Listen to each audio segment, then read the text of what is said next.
দিয়া সব দুধ তুমি নিয়ে গেলা, তোমার কাজ করব না। এই বলিয়া গরুটা কোনোদিন মালিকের সাথে বেয়াদবি করে নাই।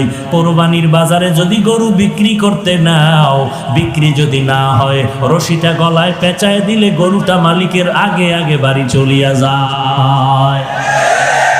এরে বান্দা তাকায় দেখ, একটা কুকুর মালিকের কত পাগল, মালিকের জন্য জীবনটা পর্যন্ত কুকুর দিয়া দেয়, বহু প্রমাণ আছে। এরপর মালিক একটা টাকাও দেয় না, 3 বেলা খানাও দেয় না, মালিক খালি গালি দেয়, কুকুরের ধমক দেয়।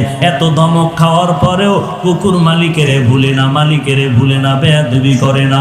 আর তোর মতো মানুষটারে আমি আল্লাহ মায়ের গর্ভে না পাক পানি দিয়া বানাইয়া, ওই মায়ের গর্ভে প্যাকেটের উপরে প্যাকেট, প্যাকেটের উপরে প্যাকেট, প্যাকেটের উপরে প্যাকেট, এক বিন্দু ছিদ্র নাই, বাহিরের অক্সিজেন ঢোকার কোনো কায়দা নাই। তোর এখন নাকার মুখে যদি কষ্টেপ দিয়া আদামি